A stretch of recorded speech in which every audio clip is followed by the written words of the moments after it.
Well, thank you, Margaret, for being here with us. I wanted just to introduce you. I mean, she already did, but just in case, Margaret MacMillan, I think you all know her, but she is an emeritus professor at the University of Toronto. She is also an emeritus professor at the University of Oxford in international history. She is the author of many leading books on topics such as war and 1914, the war that ended peace, the uses and abuses of history, war, how conflict shaped us, and her work has been translated to many languages, which makes her a world-leading figure. So many thanks, Margaret, for being here with us. Thank you very much, and it's lovely to be here. I think I haven't been here for half a century, so it's changed a bit. It definitely has. Yeah. So I wanted to start this conversation and trying to pick your brain about the issue of war that sadly is very much in fashion these days.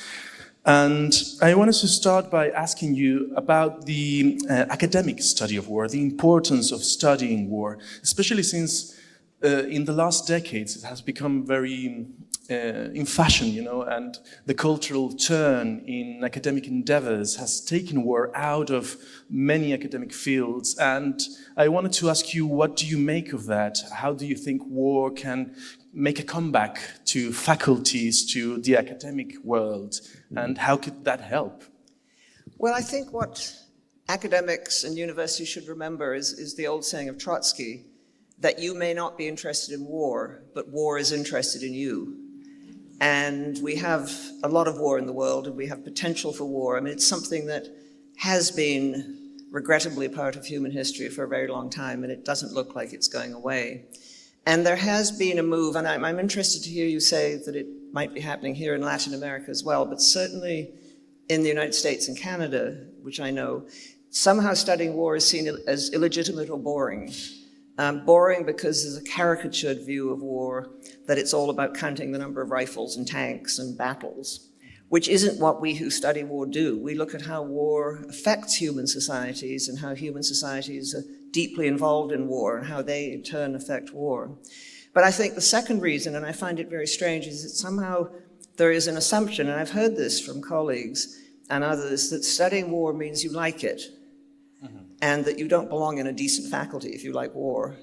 And I think this is a very bad argument, because we study racism, we study colonialism, we study depressions, we study economic upheavals. I think my own thought is that we have to understand war, because, as I said, it's so much part of our human experience. Definitely, definitely. And what do you make of the role of academia over the influence in governmental institutions and policy making in that respect, how history can enhance our chances for peace? Well, historians always think governments should ask them more about what's going on and about the past. And I do think this is important. I think the more those making policies can inform themselves of what it is they're dealing with, the better chance they will have of making good decisions rather than bad decisions. And you're an historian like me, and I think we would agree that you can't understand other peoples unless you understand their history. What is it they're remembering? What is it that has shaped them? When you study Russia, to understand Russia without understanding the impact of Bolshevism, without understanding what the Russians went through when Stalin was dictator, without understanding what they suffered in the Second World War, you cannot understand a lot about the Russian attitude towards the world today and how Russians think about themselves. And when we look now at the dreadful and worsening conflict in the Middle East, we have to understand what it is that the Palestinians remember and think and what it is that the Israelis remember and think, plus all the other players who are involved. And so I think history can give you a context and give you an understanding.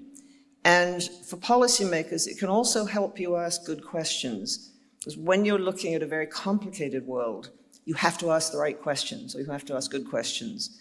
And so I think what history can do is, with offering parallel situations, it can help you say, we have a bad situation now, if we do such and such, will it make it worse or better? And history can give you some, at least, helpful idea of what might happen. Can't give you answers, It can't give you a blueprint for the future. But I think without history, I think we're blundering around in the present even more than we already do. Yeah, but also you have mentioned in books like The Use and Abuse of History about how history has become a sort of justifying criteria for producing conflict even.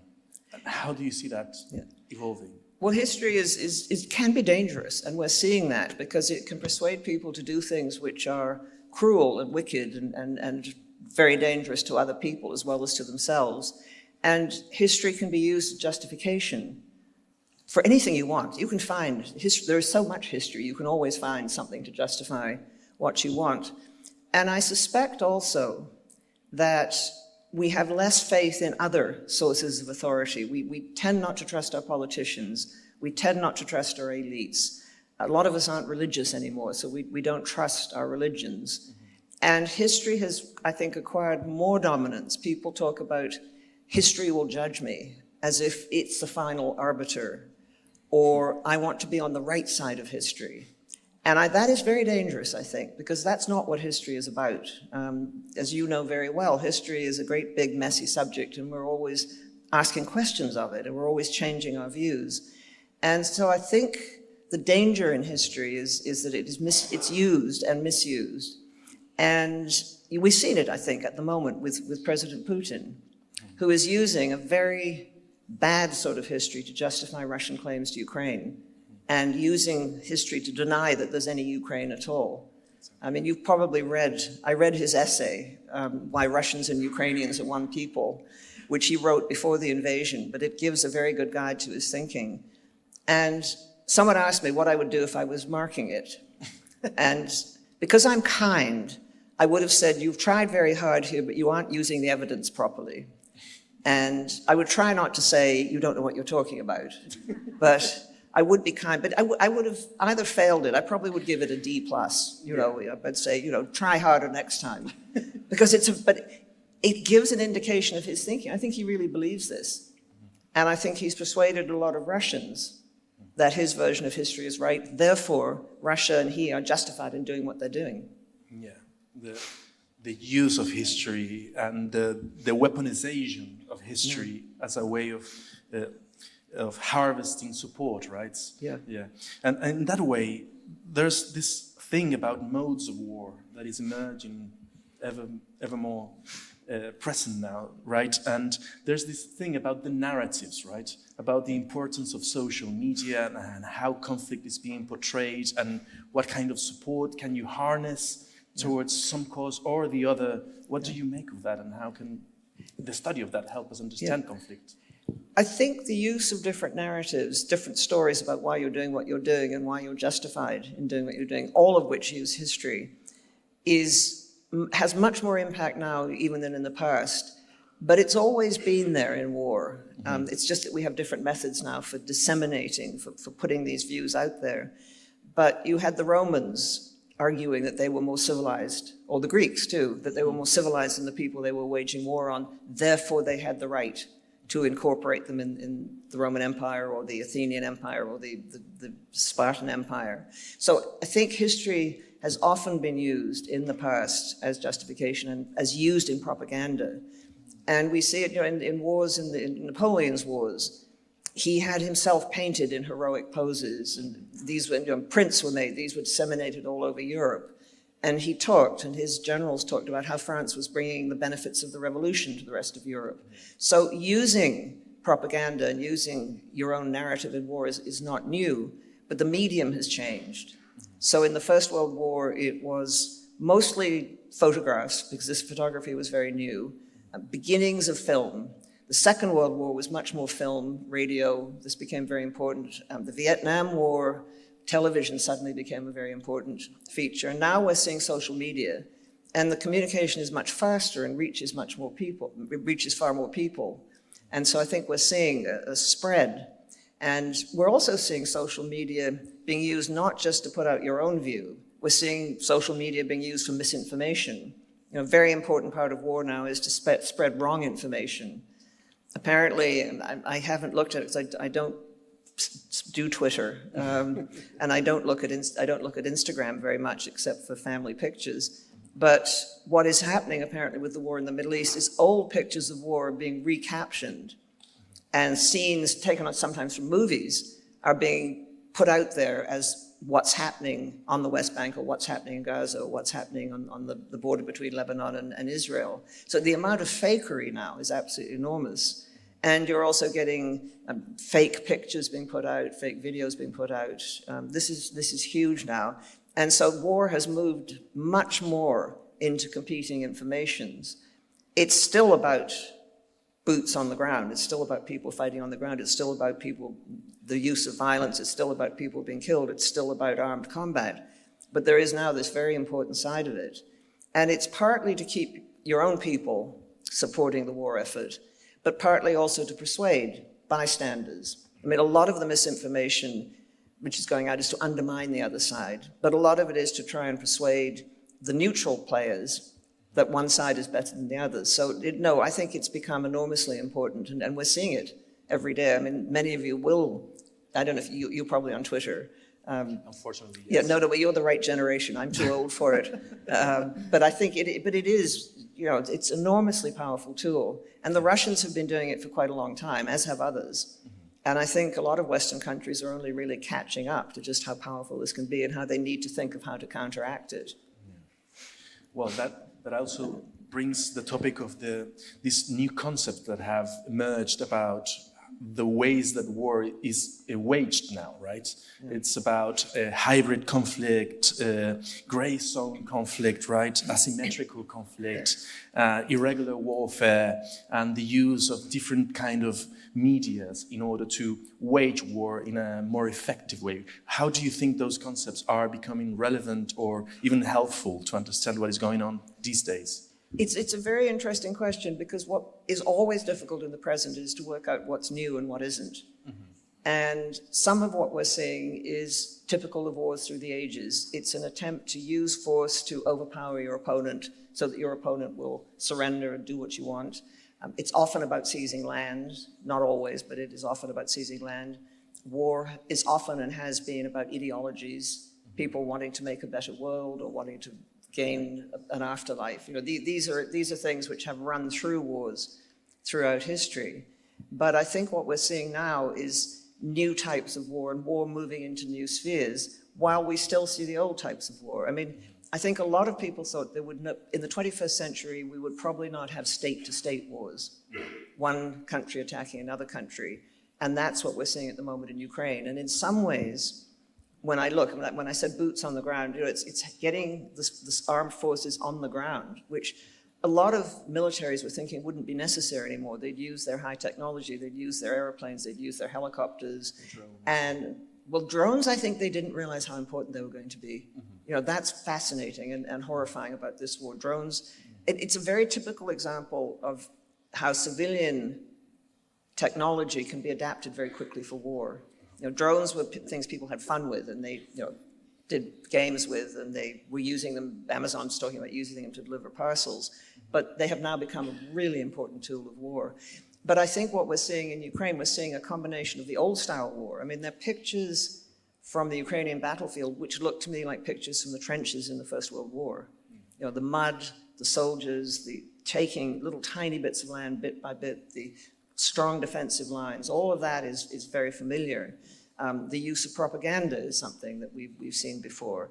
The adaptation of technology, civilian technology, or the ways in which people have to learn during war what to use and what works and what doesn't. I mean, all that is happening. But we're also seeing, as you say, we're seeing the other kinds of war. We're seeing cheap technology used against much greater powers very effectively. And the Russians have withdrawn their Black Sea fleet out of the range of Ukrainian drones, which cost a tiny fraction of what even one gun on a warship costs. Mm-hmm. So we're also seeing war moving into cyberspace. It's also moving into space. I mean, there are meant to be treaties governing the positioning of military equipment or military things such as nuclear weapons in space, but those are being violated the whole time. So we're going to see more and more war moving into space. We also will continue, I think, to see civil wars, which we see around the world. The news is so awful at the moment that we're missing a lot of things as well. We're not noticing what's happening in southern Sudan, for example. We're not really noticing what's happening in some of the other conflicts around, for example, the Great Lakes region of Africa. But we will, I think, continue to see civil war. We may see more state-to-state war, I sincerely hope not. But we will also, I think, see asymmetrical war, where much weaker forces use the weapons that they have, and those are often weapons of terrorism against civilians, against softer targets, as we saw, as Hamas did. And this is, as far as we know about the thinking of such war, it is not, they don't have a hope of winning victory in the conventional way.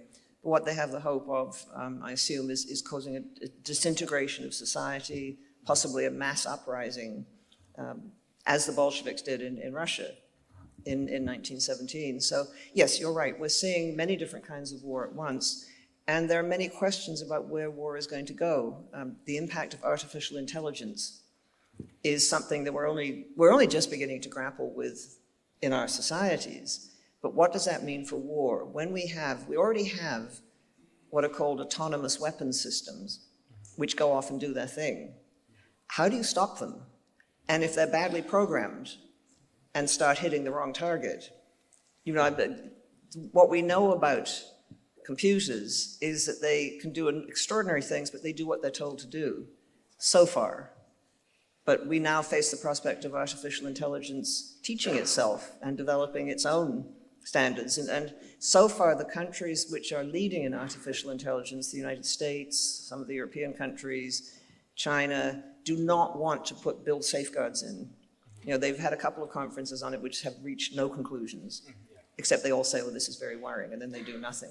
But I think it's really terrifying, because we may well get autonomous weapon systems that get out of our control and simply wage a war which causes huge damage, which was not intended by their creators. Yeah. So you were saying in one of your books that before 1914, there was a lot of talk about utopias, right? Yeah. But now we could start talking about dystopia at the moment, with the way that war is heading. Yeah, I think there is a sort of pessimism, and I think we had this illusion, but it was a comforting illusion. When the Cold War ended, everything was going to be happy, and it was all going to be all right, and it hasn't. And I think we're having to come to terms with that the world is still a very difficult place, and the great danger is to become too pessimistic. Yeah.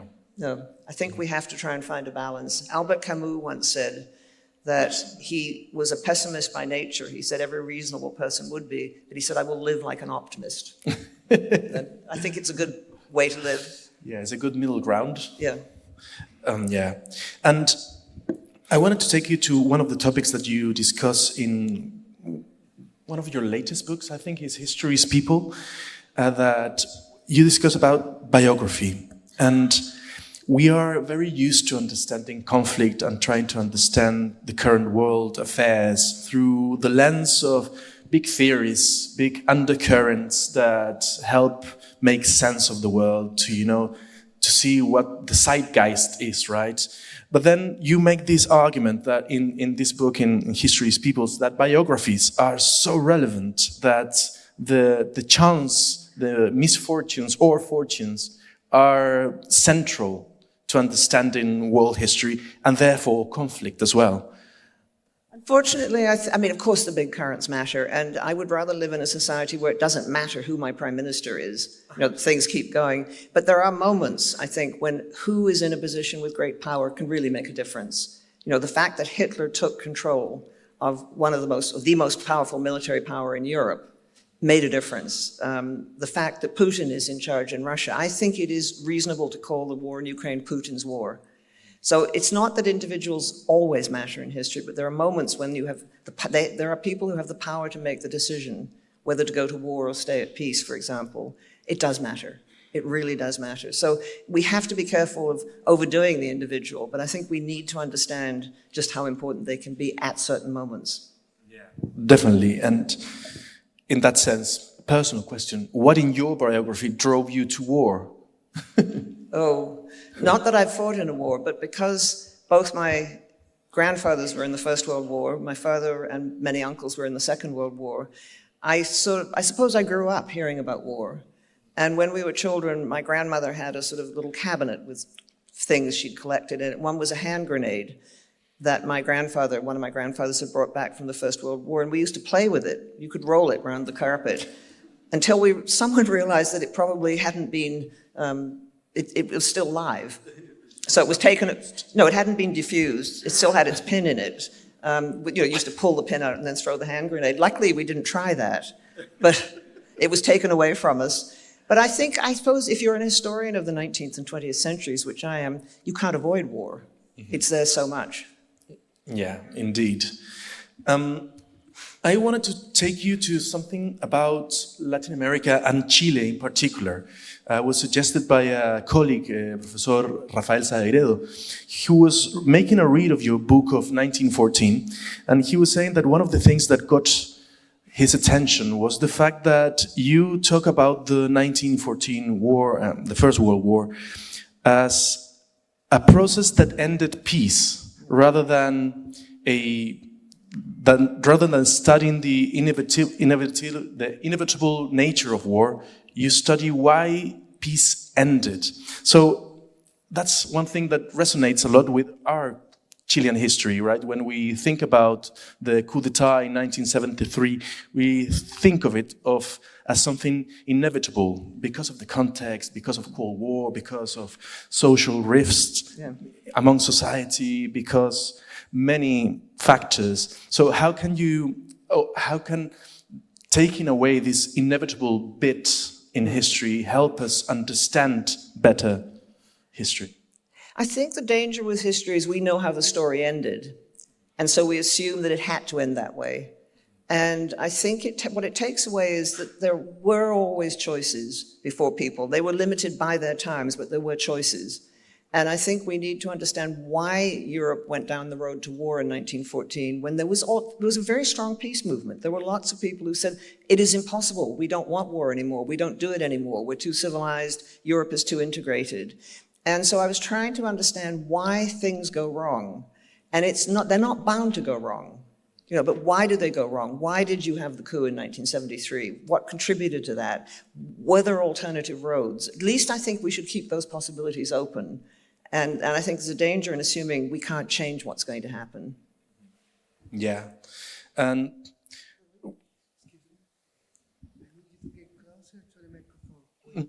yeah.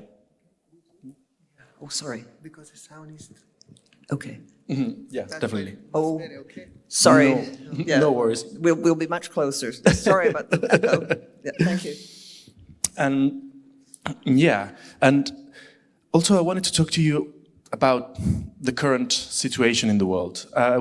I've heard that you're working on the Allies in World War II, and I can imagine there are some parallels with what is going on right now, right? Because after the war in Ukraine erupted, the Western world, the US and Europe, kind of banded together in a way that was kind of degrading before that, right? NATO was being questioned under Trump administration.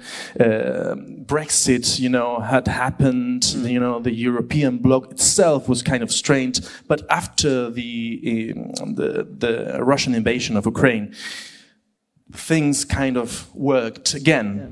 But then the Hamas and Israeli conflict started again, and then we're seeing this unity being, strained again. Yeah. So how do you think this unity, this bloc working together is happening at the moment, and how it did in the past? Well, I think alliances are always complex because every partner brings their own interests and their own views to it, and they often bring suspicions of each other. The British and Americans did not like the Soviets. They didn't like their ideology, nor did the Soviets like the British and the Americans. They saw them as the great capitalist powers who had tried to block the revolution in Russia during the Russian Civil War and the Allied intervention. So they're always going to be tricky. They're tricky relationships, rather like any human relationship. They bring different parties together, and they have to be maintained. There are always strains in alliances, and the bigger the challenge they face, the more strain there will be, but also the more reason to stick together. I mean, in the Second World War, the Soviet Union, Britain, and the United States had to come together if they were not to be defeated by Japan and Germany. I mean, that was a life and death situation. And so they muddled along. There were times when they got very angry with each other, but they worked with each other. And I think the same thing is true of NATO. NATO is a very difficult relationship because you have, I forget how, 27 countries in NATO. The United States, because of its power and size, is the dominant partner, but it has to deal with all those other members. And there was a lot of talk after the end of the Cold War about whether NATO had any purpose. You know, the Soviet Union had disintegrated, so what was the point of NATO? And I think NATO has found a way of reinvigorating itself as an alliance of people who care about stability and order in the world. Now, you can disagree with that purpose, but they have seemed to have found it. And Ukraine, I think, has been a test of NATO. And I mean, it will continue to be a test, but the initial reaction of NATO was something I think that Putin was very surprised about. He thought that NATO would do nothing. He thought he had views and you know, cultural assumptions. I mean, he thought the West was so decadent that it wouldn't do anything. I mean, he constantly talks about same-sex marriage as if this is an indicator that the West can't fight. You know, he's found out that he was wrong. But what it also did, at least initially, was reinvigorate NATO. And you got Sweden and Finland, who had always stayed out of the alliance, applying to come in. So in a way, Putin got exactly what he didn't want, and that was a much stronger NATO. But as the war has dragged on, not surprisingly, the strains have come out, and there are those who say we should try and make peace now, that the war is not going to finish, you know, with Ukraine taking the whole of occupied Ukraine back and getting Crimea back, then it would be good to try and make peace. And this is inevitable, I think.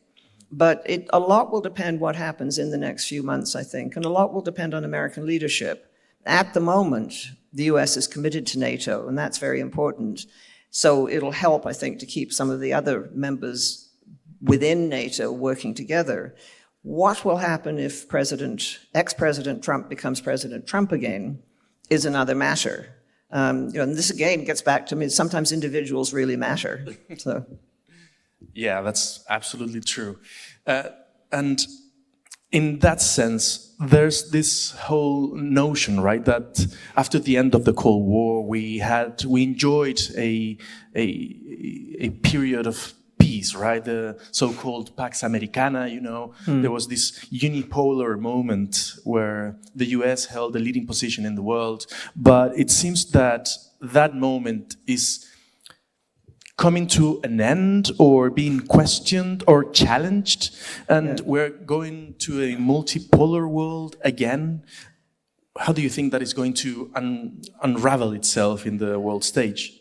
We are going through a moment of transition, and which makes it very difficult to fully appreciate what's happening.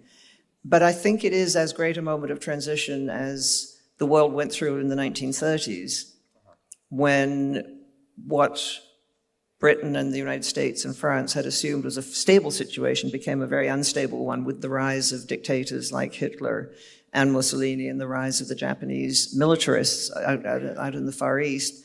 And they were slow to adjust to it. And I think that was partly because, understandably, they didn't want war again. You know, these were the people leading these countries were people who'd come through war, and they knew exactly how much it cost. You know, Neville Chamberlain is now often blamed for appeasement. But I think he really was trying to avoid it. His methods, I think, were flawed, and he trusted Hitler too much, the British Prime Minister, Neville Chamberlain.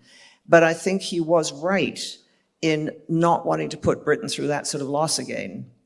And the French were very conscious of this. You know, if you go now to France and Britain, you will see the war memorials everywhere to those who died. And if you go to the Western Front, you'll see mile after mile of graves.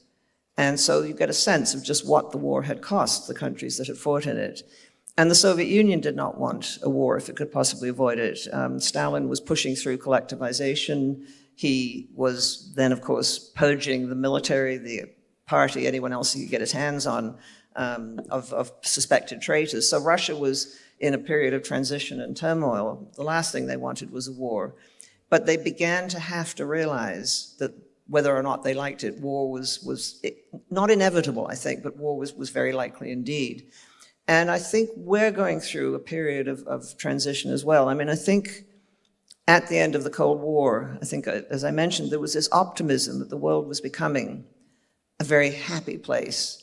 And do you remember that? I mean, he's been unfairly accused of being naive, but the American academic Francis Fukuyama said we've reached the end of history, by which he meant the only possible alternative now before the world for government is liberal democracy, because the others have been shown not to work. Soviet-style communism was a failure. It had collapsed, and all those countries which had been part of the Soviet Empire had instantly left as soon as they got the opportunity. It was, I think, his phrase was unfairly picked up as being naive, but I think there was this feeling, and he was not alone, that the world had moved into a very good place, that the Soviet Union and the United States, which had threatened each other throughout the Cold War with nuclear war, were no longer doing this. The Soviet Union, as it broke up, Russia gave up its nuclear or limited its nuclear arsenal. Ukraine gave up nuclear weapons totally when it became independent. So that there was this moment of hope. And then we got globalization, the world trading much more with each other, investment much more, people's moving around the world, the spread of cultural communications, and China becoming part of the world order. And so I think there was a real feeling of optimism that we've somehow moved on, and we won't make the mistakes that we made in the past. And I always think optimism is good, but complacency is very dangerous. And there was a complacency, very much as there was before the First World War, that we in the West, we in the developed world, don't do wars anymore. I mean, people elsewhere might, but that's because they're not yet as fully developed as we are. And that was certainly the attitude before the First World War, that we don't do war anymore. And so I think people failed to take it seriously enough. And then you began to get, in the late 1990s, challenges to this complacency and this optimism with the breakup of Yugoslavia and the fighting in Bosnia. But there was a tendency to write that off. And there's a very famous book by Robert Kagan called Balkan Ghosts, in which he said, it's an outlier. The Balkans have always been like that. They always fight each other, which is wrong. But you could write it off. And then there was fighting in Africa, and people said, well, that's Africa. You know, it's not us. We wouldn't fight. I think the Ukraine war has really brought home to people that, in fact, war can come much closer than you think in parts of the world where you didn't think it was going to happen. And so I think we are now much more concerned.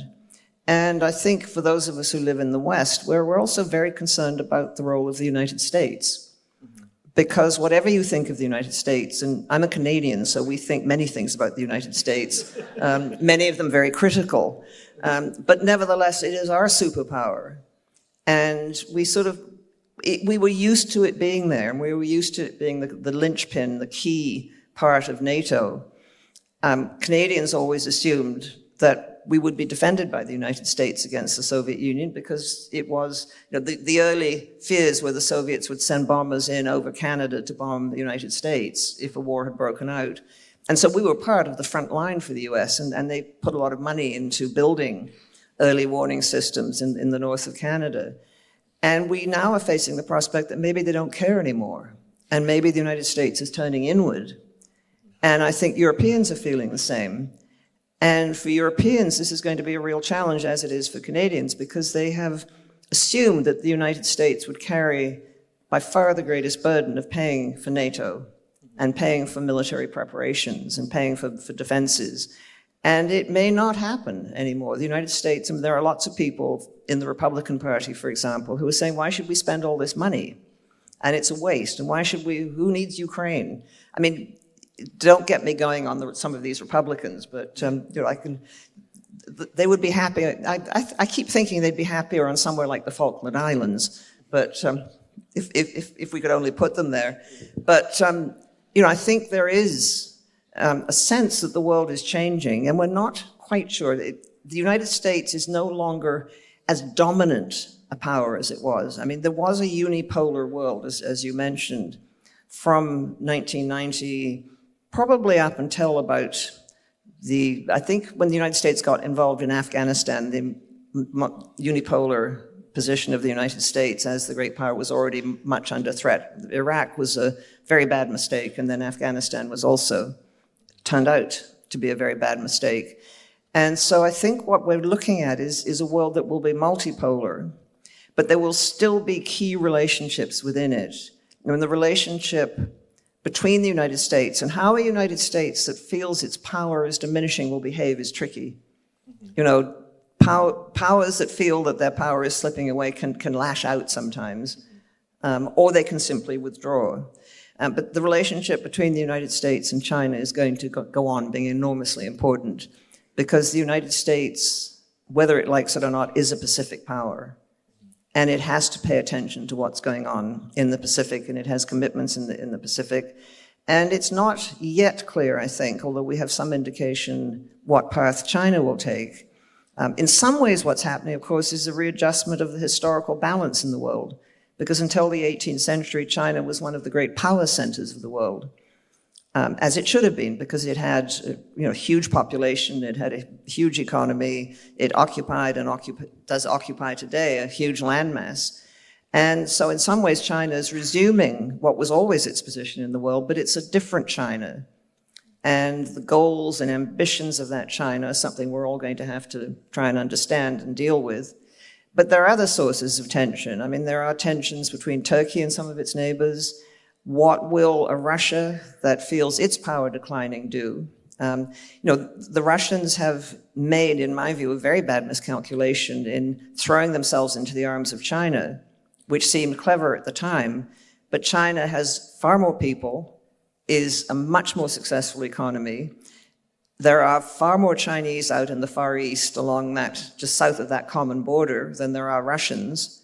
And Russia is becoming very much the junior partner of China, which I think is not what Putin had expected. So how will that Russia, which feels its power slipping away? I mean, at the moment he's triumphant because he's doing all right in Ukraine and he's stirring up trouble, helping to stir up trouble in the Middle East. But when peace comes in Ukraine and in the Middle East, what's going to happen to Russia? I mean, we were talking earlier about how Russia still is an empire. It still controls lots of non-Russian peoples, and some of them are very restless and would quite happily get out of Russia if they could. So we've got a Russia which will face real internal problems, and I think international ones. We have a China which is more ambitious for its position in the world, I think, increasingly ambitious, spending an awful lot on the military. Its military budget goes up every year. Will it try and take Taiwan? What will the United States do? And then we have other things which we probably haven't been worrying about, and that is the relationship between China and India. They have fought along their common border before, and they may well fight again. We still have tensions within Europe, some of them coming out again. So really, I'm getting myself depressed here. But I keep on, what strikes me is you in Latin America, goodness knows you have political problems, as we all do, and you often have different countries have internal strife, but you have not had a major state-to-state war for a very long time. And I think that needs to be more studied. How have you managed to avoid it when so much of the rest of the world hasn't?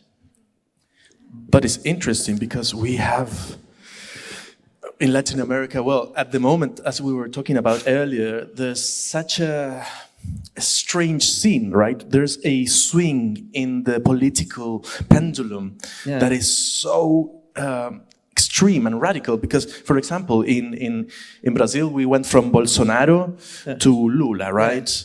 And then in Argentina, we might go from Fernandez, maybe to Milei, we don't know. And then from Castillo in Peru to Boluarte.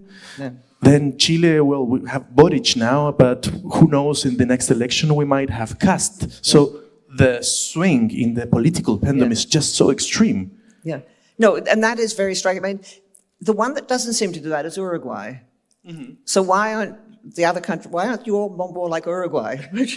See, well, Uruguay strikes me as being rather like Canada. Our politics don't go too far to either extreme, which can have its disadvantages because you can get a marginalization of different views. But on the other hand, I think I would rather live in a country where you don't have these rapid changes from one to the other. And whether it's, yes, whether the the tensions in Latin American societies turn inwards rather than against their neighbors, seems to be the case. And that is so that, yes, I don't want to give the impression I think you're all living in calm and happiness, but you'd still, the question I think is interesting is why have you had so few state-to-state wars? You think of the history of Europe, which is nothing but state-to-state, well, sorry, that's wrong, but a great many state-to-state wars. The history of the Middle East, conquest, invasion, state-to-state wars, history of Asia, state-to-state wars, and somehow this part of the world has managed to avoid it. And I think we should be trying to understand more about that. That's very interesting. And yeah, in that respect, and we were talking about this multipolarity and about this new context in the world. But as we were discussing earlier, this was the case, this was the kind of scenery that we had in the world since the 16th century onwards.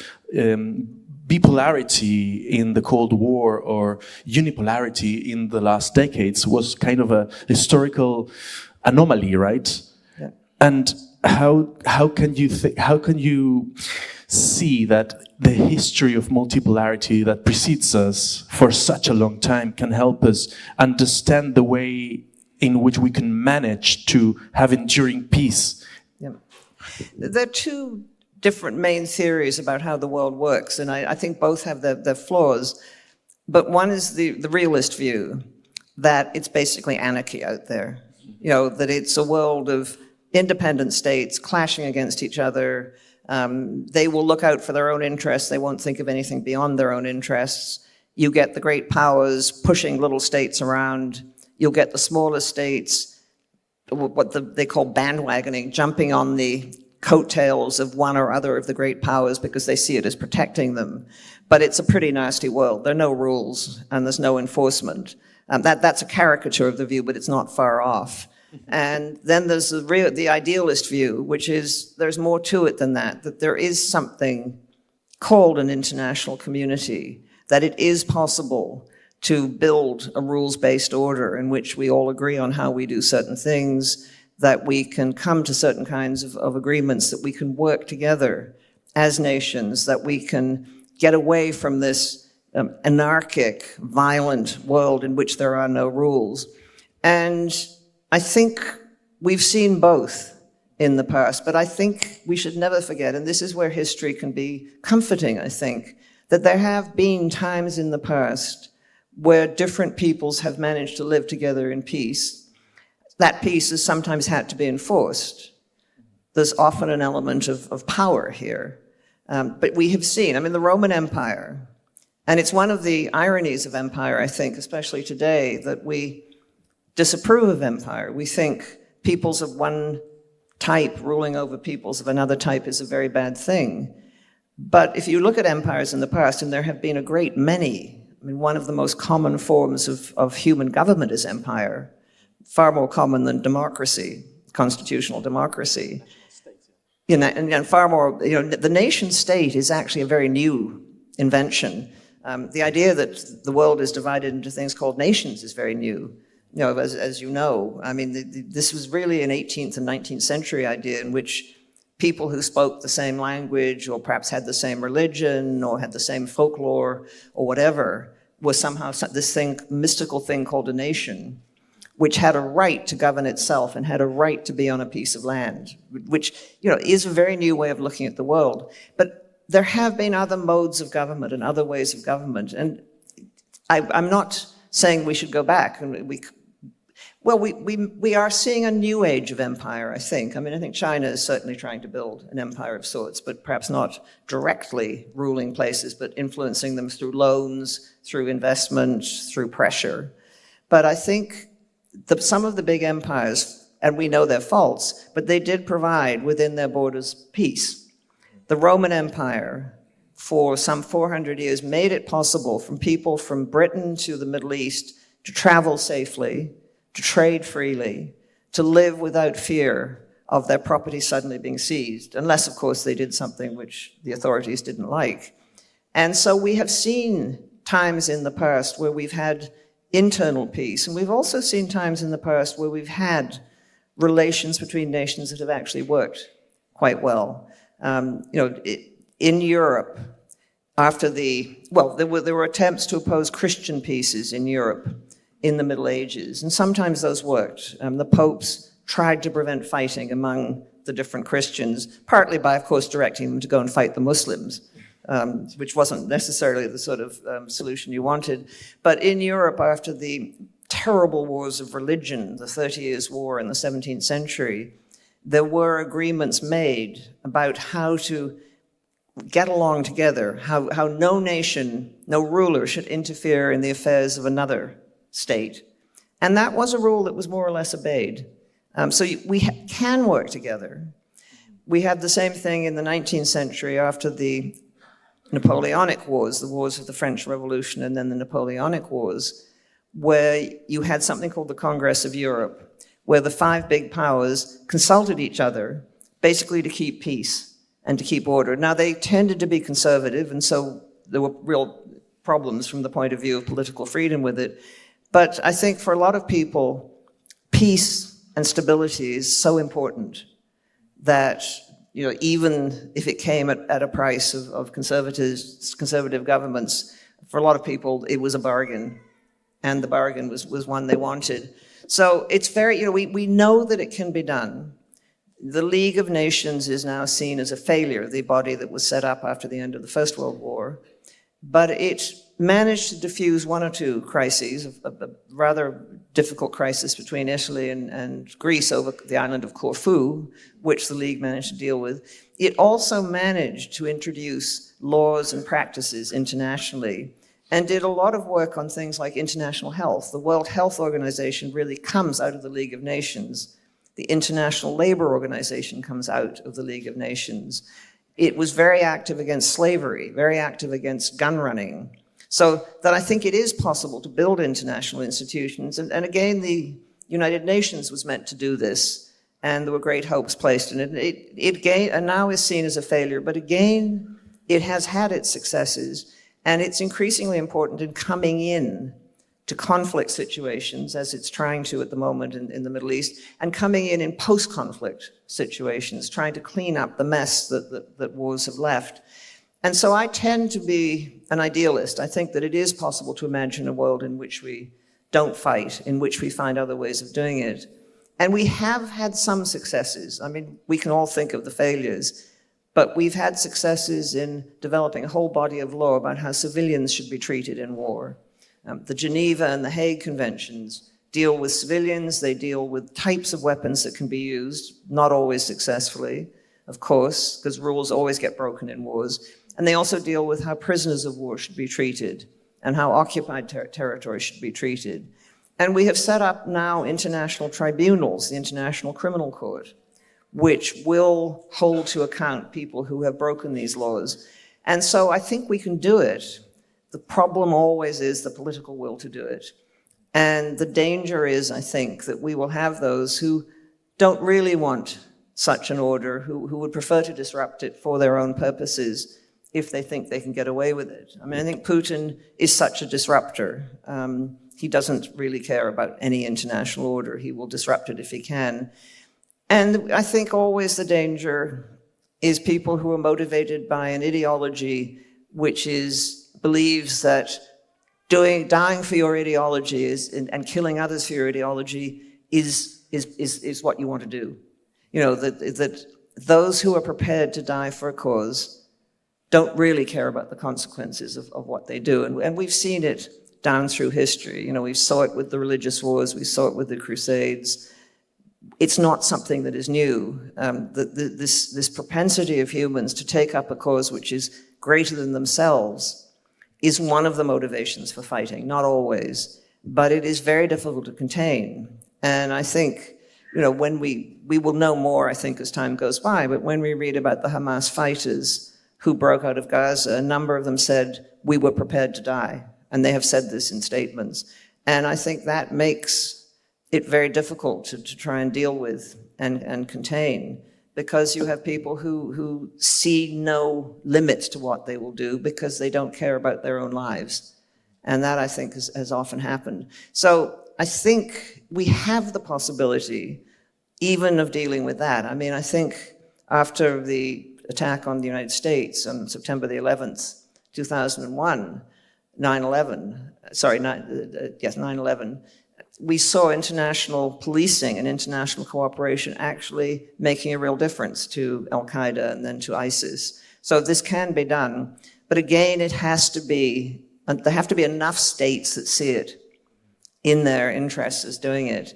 And I think publics have to be engaged. You know, publics have to support these measures to try and make the world a better place. So I think we should never give up. I mean, the obstacles and the challenges are very great indeed. And at the moment, I think we're all thinking about conflict. But I think we need to remember those times in the world when there were long periods of peace for whatever reason. And, you know, not always good reasons. If you disapprove of empire, there were a lot of periods of peace imposed by empires, you know, at least for those who lived within their borders. And I've always thought it's very significant that people wanted to move into the Russian Empire, not out. Because whatever the faults of the Russian Empire, they had peace and stability, and they could live their lives as long as they didn't run into trouble with the authorities. So, you know, I don't think we want to see a world divided into empires again, although we may be getting that. But I think we ought to look at those times when we did manage to get on with each other and how we did it, and not just assume that we're bound to fight each other always. Yeah, it's a very interesting parallel that you build between the idea of empire and the idea of national states, and how national states the nation state has brought a lot of participation and active engagement of the entire body politic in politics, right, and participating, but also created this arena or this precondition for fighting, right? Yeah. Well, and I think the trouble with the nation state, if it's based on the idea of a single nation, then it's also about excluding people. So if you happen to live in the center of Europe when a lot of nation states were emerging and being set up after the end of the First World War, it was fine if you were part of the governing majority. But if you were, I think it was something like 1/3 of all the people living in the center of Europe between the wars were ethnic minorities in the countries in which they lived. And so if you were a German speaker living in Hungary, you weren't considered often by the Hungarian nationalists as a full part of the nation. And that's the danger with nation states. They assume that you're either part of us or you're not, and they draw lines. And that, I think, is a danger. And again, it's one of the ironies of empire, which, you know, we all disapprove of now for many reasons. One of the ironies of empire is they tended to treat their minorities better than nation states. The Ottoman Empire was much more tolerant of Jews and Christians than many Christian states were of Jews or Muslims. You know, there were Jewish communities all over the Middle East under the Ottoman rule, which had lived there for centuries in harmony with their Muslim neighbors. So this is, I think, you know, the Austro-Hungarian Empire contained, I think they had 12 different languages for the army, but they contained a great many minorities, but they on the whole lived in harmony with their neighbors because they were part of the same big organization. And they were able to keep their own religion and their own languages in ways that nation states don't always allow. Yeah. You know, the nation state can be very intolerant of minorities. The whole process of the unmixing of people that went in the first half of the 20th century, right? Yeah. Well, and in the end, the minority problem in the center of Europe was solved in the most appalling way. It was solved by murder during the Second World War. Large numbers of people were killed or exiled, where they often died simply because of who they were. You know, when the Soviets took over the Baltic states, they took something like 1/3 of the peoples of those states and sent them to Siberia or shot them. And at the end of the Second World War, a lot of the minorities fled. They fled out of the countries they were in because I think something like 1.5 million Germans fled from the center of Europe because they no longer felt they could live there. And there was reason for that, because often they had themselves behaved very badly to their neighbors of different ethnicities. But yes, the unmixing of peoples is a brutal process. Mm-hmm. And so the ethnic minorities question in the center of Europe no longer exists in the same way because of that brutal process. And we don't want to do that everywhere. Mm-hmm. Absolutely. And then there is this idea of the low intensity war, this the low intensity war, Yeah. this kind of continual process of, confrontation that goes through, as we were talking earlier about, the use of social media, these narratives, hackers, disrupting the cyberspace, and this idea of these forever conflicts, right? These frozen conflicts, as we can see now, even Russia in Syria or in the Ukraine. Yeah. Yeah. How do you see a way out of those? Well, sometimes we don't. North Korea and South Korea have had a frozen conflict since 1953. And the danger with frozen conflicts, it's brought a sort of stability to the Korean Peninsula, but there's always the potential for war. There's always the potential because, and the two regimes in South and North Korea, where you once had family ties, these are now disappearing because people are getting old and the generations are passing. And you once had a shared culture, and that is changing because the two countries have been effectively separated since 1953. And so the tensions between them, the suspicions they have of each other, I think are very dangerous. I mean, frozen conflicts sound as if they're never going to cause any trouble. But as long as they're there, and this may well be what happens. I mean, one of the prospects for Ukraine, it's very difficult to tell what will happen, and much will depend on many factors, including the fighting on the ground. But I think the prospect for Ukraine of an uneasy peace between Russia and Ukraine, and it's highly unlikely that Russia will give up probing as it has done already. It will use whatever means it can to destabilize the Ukrainian government. And I think a lot of Ukrainians will never give up wanting to get back those territories which remain occupied by Russia.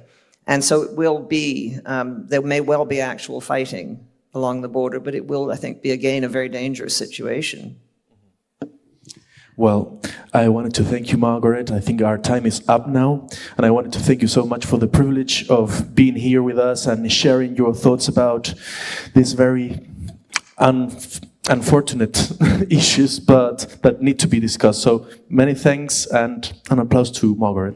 Thank you. Thank you very much. Great question.